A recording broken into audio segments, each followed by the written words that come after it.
अस्सलामुअलैकुम दोस्तों। आज का टॉपिक है इनर वर्क। इनर वर्क आपने थंबनेल में देख ही लिया होगा। आज का टॉपिक इनर वर्क से ही रिलेटेड है। इनर वर्क कहते किसे हैं, क्या है इनर वर्क, और इस जर्नी में इनर वर्क की इतनी ज़रूरत क्यों पड़ती है। सबसे इम्पोर्टेंट सवाल, इस इनर वर्क के बगैर हम ये जर्नी पूरी तो क्या इसमें कदम चल भी नहीं सकते। इतना इसेंशियल है, इतना इम्पोर्टेंट है इनर वर्क। तो ये इनर वर्क इतना इम्पोर्टेंट इस जर्नी में है क्यों। ट्विन फ्लेम जर्नी में हर जगह आप देखिए तो सबसे पहले यही पता चलेगा कि इनर वर्क कीजिए, इनर वर्क कीजिए, इनर वर्क कीजिए। इनर वर्क इतना इम्पोर्टेंट क्यों है, इसको एक हिसाब से समझा जा सकता है। जैसे आपको पता चले कि आपको चुन लिया गया है for the visit of your country's prime minister, यानी कि आपके मुल्क के जो वज़ीर आज़म हैं वो आपके घर विजिट करेंगे। अब वो भविष्य में कभी भी कर सकते हैं, लेकिन आपको चुन लिया गया है, तो सबसे पहले आपको कैसा लगेगा। इसी तरीके से इस जर्नी को भी समझ लीजिए। बहुत ही आसान एक एग्जाम्पल है इस जर्नी को समझने के लिए कि आपको चुन लिया गया है, आप द चूजन वन है, you are the chosen one. ठीक है, चुने हुए हैं आप। किस लिए। अब जब प्राइम मिनिस्टर आएंगे तो जाहिर बात है, एक तो सबसे पहले आपको यकीन नहीं होगा कि वाकई मेरे घर मुझे चुना गया है प्राइम मिनिस्टर की विज़िट के लिए।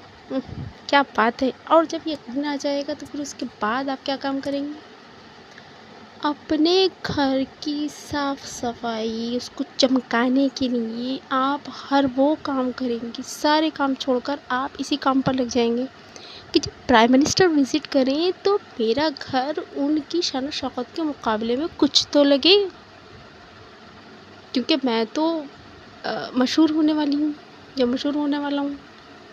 जब प्राइम मिनिस्टर किसी की घर की विज़िट करेंगे तो क्या होगा, मशहूर नहीं होगा वो इंसान, होगा ना। तो हम क्या करेंगे, हम अपने घर की एक एक चीज़ को चमकाने में लग जाएंगे। बिल्कुल उसी तरीके से ये जर्नी है। अब प्राइम मिनिस्टर की जगह ले लीजिए अल्लाह रब्बुल इज़्ज़त को। अल्लाह रब्बुल इज़्ज़त ने आपको चुन लिया इस जर्नी के लिए, चुने हुए ही थे आप। ये मत समझिएगा कि आपको बाद में चुना गया, आप चुने हुए ही पैदा हुए थे, आप इनबॉर्न चुने हुए थे। जो ट्विन फ्लेम होते हैं वो बनाए नहीं जाते, वो इनबॉर्न होते हैं। तो ट्विन फ्लेम की जर्नी में एक ख़ास टाइम पीरियड होता है जब उनकी अवेकनिंग होती है, जब उनको पता चलता है कि हाँ भाई हम इस जर्नी में हैं और हमें इस जर्नी को लेकर चलना है। ये जर्नी क्या है, अल्लाह तबारक व तआला ये चाहता है कि आपके सारे गुनाहों को मिटाकर, सारी गलतियों को ख़त्म करके आपको बिल्कुल साफ़ सुथरा कर दिया जाए और अल्लाह का नूर आपके घर में यानी कि आपके दिल में उतरना चाहता है। मेन मकसद इस जर्नी का यही है दोस्तों। ये इस्लामिक पॉइंट ऑफ व्यू है इस जर्नी का। ये आपको कहीं पर भी नहीं मिलेगा, यूट्यूब पर कहीं नहीं मिलेगा। इंग्लिश में देख लीजिए, हिंदी में देख लीजिए, किसी भी लैंग्वेज में देख लीजिए, ये पॉइंट ऑफ व्यू नहीं मिलेगा। ये बिल्कुल नहीं है ही नहीं, अभी तक तो मैंने देखा नहीं। तो ये इस्लामिक पॉइंट ऑफ व्यू है कि अल्लाह रब्बुल इज़्ज़त का नूर जब इंसान के दिल में उतर जाता है तो उसकी वैल्यू किस कदर बढ़ जाती है, क्या क्या चेंजेस आते हैं उसकी लाइफ में, उसकी किस तरीके से ग्रोथ होती है, किस तरीके से वो अपवर्ड जाता है, किस तरीके से वो इवॉल्व होता है, किस तरीके से उसकी जो रूह होती है वो क्लियर हो जाती है, जो उसकी जो गंदगी है, जो गुनाह है, बेशक हम गुनाहगार हैं और हमसे बहुत सारे गुनाह होते हैं, लेकिन अल्लाह रब्बुल इज़्ज़त का नूर उन्हीं दिलों में उतरता है जो प्योर हो गए हों। तो ये प्यूरिफिकेशन की एक टेक्निक है, एक जर्नी है आपको प्योर करने की, आपको इवॉल्व करने की, आपकी ग्रोथ की। ये है इनर वर्क की ज़रूरत जो इस जर्नी में पड़ती है। इनर वर्क इसे ही कहते हैं, अपनी गंदगियों को, अपने गुनाहों को, अपनी गलतियों को, अपनी जो ख़्वाहिशें हैं उन्हें सब को एक एक करके ख़त्म करना, एक एक करके उस परत को उतारना इस जर्नी का मकसद है।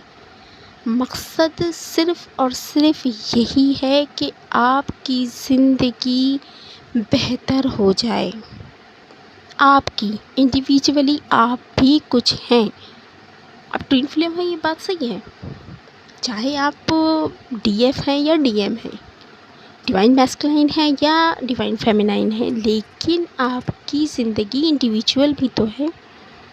वो तो ट्विन फ्लेम है, वो तो जर्नी में है ही, लेकिन आपकी ज़िंदगी अलग है और उनकी ज़िंदगी अलग है। इंडिविजुअली उनकी ज़िंदगी में भी वही प्रोसेस चलेगा, आपकी ज़िंदगी में भी वही प्रोसेस चलेगा, लेकिन दोनों की जो कंडीशंस होंगी वो अलग अलग होंगी। उनकी कंडीशन कुछ और हो सकती हैं, आपकी कंडीशन कुछ और हो सकती हैं।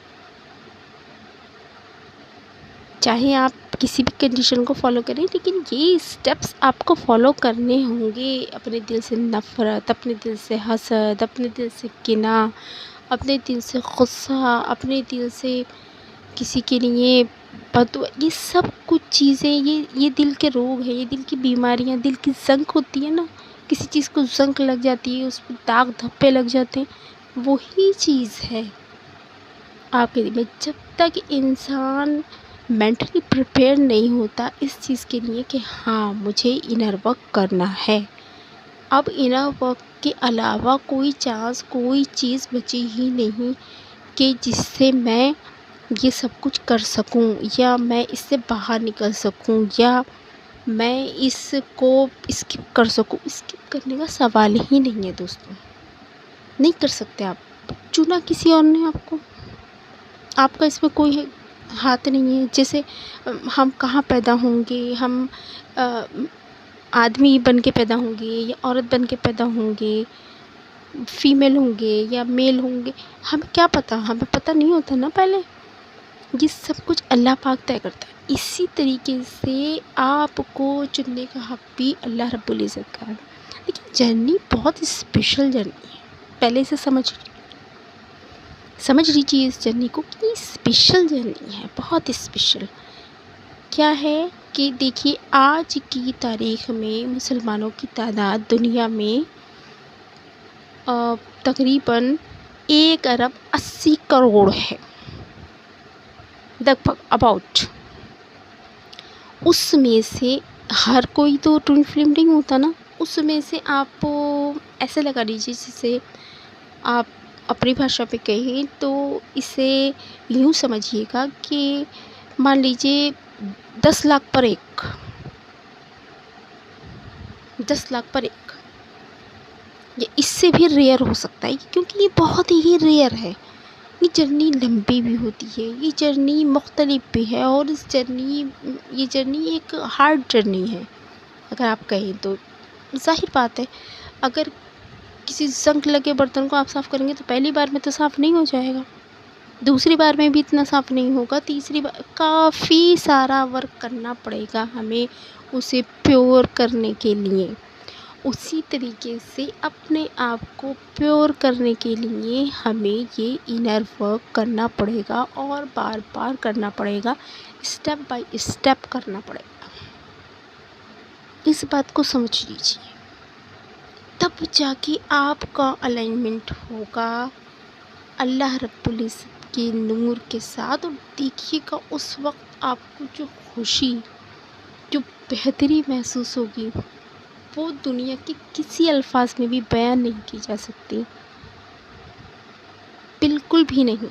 आप जब उसे एक्सपीरियंस करेंगे तो समझ में आएगा कि क्या बोल रही थी मैं, क्या है ये जर्नी, कितनी खुशनुमा जर्नी है। अभी आपके समझ में नहीं आएगा, क्योंकि अगर आप फर्स्ट सेकंड थर्ड स्टेज पे हैं तो अभी समझ में नहीं आएगा कि ये जर्नी कितनी खूबसूरत होने वाली आगे चलकर। जब आप इसमें वर्क करते रहेंगे, इनर वर्क के बारे में बस पूरी आपको बाकायदा ट्रेनिंग दे दूँगी, बाकायदा कि कैसे करना है, स्टेप बाय स्टेप कैसे चलना है, सब कुछ बताऊँगी इनर वर्क के बारे में। आज का वीडियो सिर्फ इस बारे में था कि इनर वर्क की ज़रूरत क्यों होती है और हम इनर वर्क क्यों करें इस जर्नी में। क्या ऐसी ख़ुसूसियत है, स्पेशलिटी है इनर वर्क की कि जिसकी वजह से इस जर्नी में आगे नहीं बढ़ा जा सकता। इस जर्नी में वाकई हम आगे नहीं बढ़ सकते अगर हम अपना इनर वर्क नहीं करते हैं। कंडीशंस हो सकती हैं, आपकी कंडीशन के हिसाब से आपका इनर वर्क थोड़ा सा हो सकता है, आपकी किसी और की कंडीशन के हिसाब से उनका इनर वर्क हो सकता है, लेकिन इनर वर्क करना ज़रूर है। इंशाल्लाह अगले वीडियो में मैं आपको इनर वर्क की फुल जानकारी दूंगी कि इनर वर्क आपको कैसे करना है by the light of Islamic point of view. Islamic point of view से हम अपना इनर वर्क किस तरीके से करें, क्या पढ़ें, स्टेप बाय स्टेप किस तरीके से अपने इनर वर्क को लेकर चलें, जो हमारी डेली लाइफ में हमें वर्क करना है। डेली लाइफ भी चलती रहेगी और आप इनर वर्क भी करते रहेंगे। That's it, that's the reason of this video, कि मैं आपको बता सकूं कि इनर वर्क इतना कोई हवा नहीं है। आप डरिए मत, परेशान मत होइए। इंशाल्लाह मैं इस अगले वीडियो में इनर वर्क की आपको पूरी जानकारी दूंगी और ये भी बताऊंगी कि कैसे करना है। तो ठीक है दोस्तों, अपना बहुत ख्याल रखिएगा, अपनी बहुत केयर कीजिएगा और इंशाल्लाह अगले वीडियो में हम ज़रूर इनर वर्क पर बात करेंगे। थैंक यू गाइस, अस्सलामुअलैकुम।